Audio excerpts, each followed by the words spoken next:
بسم اللہ الرحمن الرحیم. میں ہوں وسیم خان اور آپ میرا چینل دیکھ رہے ہیں WK نیوز انٹرٹینمنٹ. ناظرین، ایک کہانی سنانی ہے آپ کو، دردناک، عبرتناک اور تہلکہ خیز. میں نے آپ کو کبھی نہیں کہا کہ میری یہ ویڈیو مکمل دیکھیں، لیکن آج میں اس ویڈیو کے بارے میں ضرور کہوں گا کہ اس ویڈیو کو ضرور مکمل دیکھیں. شام کی یہ کہانی ہے، ملک شام کی. آئیے ذرا میں آپ کو اس ملک شام کی کہانی ساری سناتا ہوں. اس سے پہلے کے تفصیلات میں اور پوری کہانی میں سناؤں آپ کو. اگر آپ میرے چینل پر نئے آئیں تو ضرور میرے چینل کو لائک، شیئر اور سبسکرائب کر دیجیے. بہت شکریہ.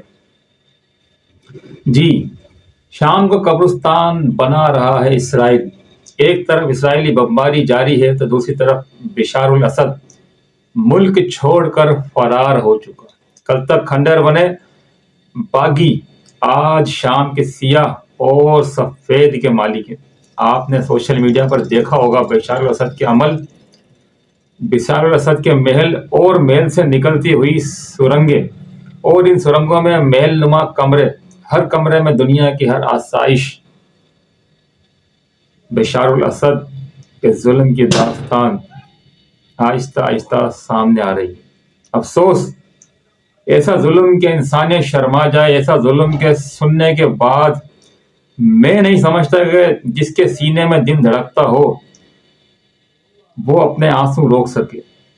ایسا ظلم کہ وہ داستان سننے کے بعد انسان پر کپ کپی طاری ہو، کپ کپی طاری نہ ہو.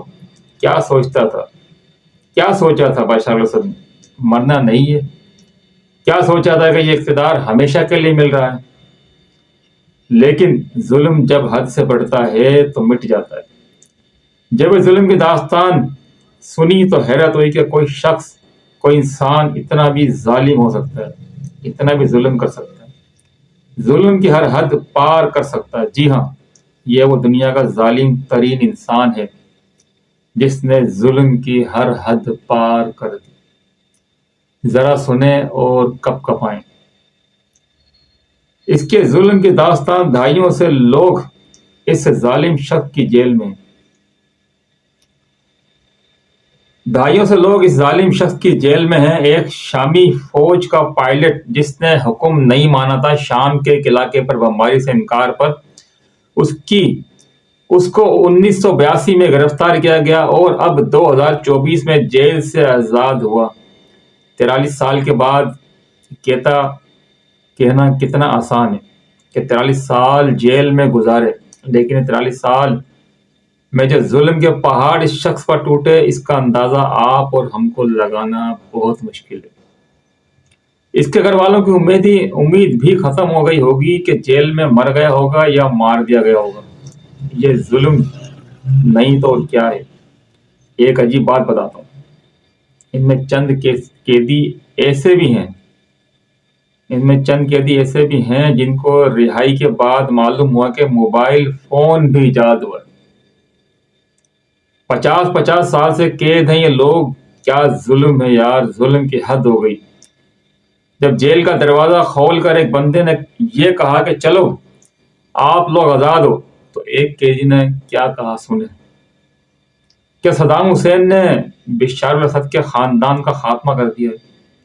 اس بیچارے کو کیا معلوم کہ صدام حسین تو خود دنیا میں نہیں رہا اور بشار الاسد ملک سے فرار ہو چکا ہے. کچھ قیدی تو ایسے تھے جو جیل میں ہی پیدا ہوئے، انہوں نے سورج، گھاس، دیگر چیزیں پہلی بار دیکھی. جیل میں ایسی دردناک سزائیں دی گئیں کہ کچھ قیدی پاگل ہو گئے اور بہت سارے لوگوں کو اپنا نام، اپنے شہر کا، علاقے کا نام بھی معلوم نہیں تھا. جیل میں کئی ہفتے اور کئی مہینے تک کھانا نہیں دیا جاتا تھا، پانی نہیں دیا جاتا تھا. قیدیوں کے لیے نماز، روزہ اور کوئی بھی عبادت ممنوع تھی. جیل میں بہت بڑی بھٹی آگ کی دہکتی رہتی تھی جسے بشار الاسد کا جہنم کہا جاتا تھا. بشار الاسد کا جہنم کہا جاتا تھا.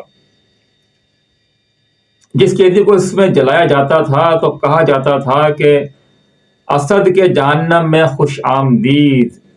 جیل میں ایک ایسی مشین بھی نکلی جس سے لاش میں سے ہڈی اور گوشت الگ الگ کر دیا جاتا تھا اور ہڈیوں کو گڑھے میں دبا دیا جاتا تھا. یہ ظلم کی داستان ملک شام کے صدر بشار الاسد کے ظلم کی ہے.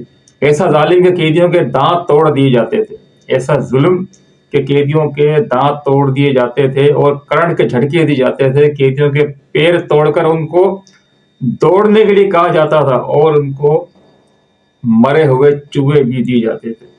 ہر ہفتے 50 قیدیوں کو پھانسی دی جاتی تھی باقاعدہ، اور جس کو پھانسی دینی ہوتی تھی اس کو ساری رات تشدد کا نشانہ بنایا جاتا تھا. جیل میں بہت بڑی جگہ پر نمک رکھا ہوا تھا. قیدیوں کو زخمی کر کے اس پر لٹایا جاتا تھا. ایک قیدی کا رہائی ملنے کے بعد کہنا تھا کہ آج میرا اور میرے ساتھیوں کی پھانسی کا دن تھا. اللہ پاک نے آج ہمیں رہائی دلوائی. یہ جیل خانہ اسد خاندان کا بنایا ہوا ایسا گجڑ خانہ تھا کہ جس کی یہ ظلم کی داستان سن کر امریکہ کی گوانتانامو بے اور افغانستان کی بدنام زمانہ بٹگرام جیل بھی جنت لگنے لگتی ہے. ناظرین، آپ سوچ رہے ہوگے کہ میں جب بھی ولاگ شروع کرتا ہوں تو میرے چہرے مسکراہٹ ہوتی ہے، اور جب ختم کر رہا ہوتا ہوں تو جب بھی چہرے مسکراہٹ ہوتی ہے. میں نے ایسی ویڈیو دیکھی ہے کہ میں آپ کو آن ایئر تو نہیں کر سکتا، لیکن مجبوری ہے. صرف اور صرف آپ لوگوں کو آگاہی دے سکتا تھا، وہ میں دے چکا. اس کے علاوہ بھی سوشل میڈیا میں بہت ساری ویڈیوز وغیرہ پڑی ہے. ملک شام کے صدر بشار الاسد اور اس کے خاندان کے ظلم کی داستان، اور آہستہ آہستہ بہت ساری چیزیں سامنے آ رہی ہیں. کیسے انسان ہے، لگتا ہے مرنا ہی نہیں. ایسا لگتا ہے جیسے دنیا سے جانا ہی نہیں ہے، مٹی کے نیچے دفن ہونا ہی نہیں ہے. کیا انسان اتنا ظالم بھی ہو سکتا ہے؟ میں نے آج پہلی بار دیکھا اور سنا.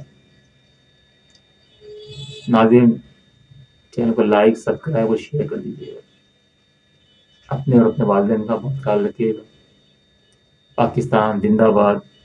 اللہ حافظ.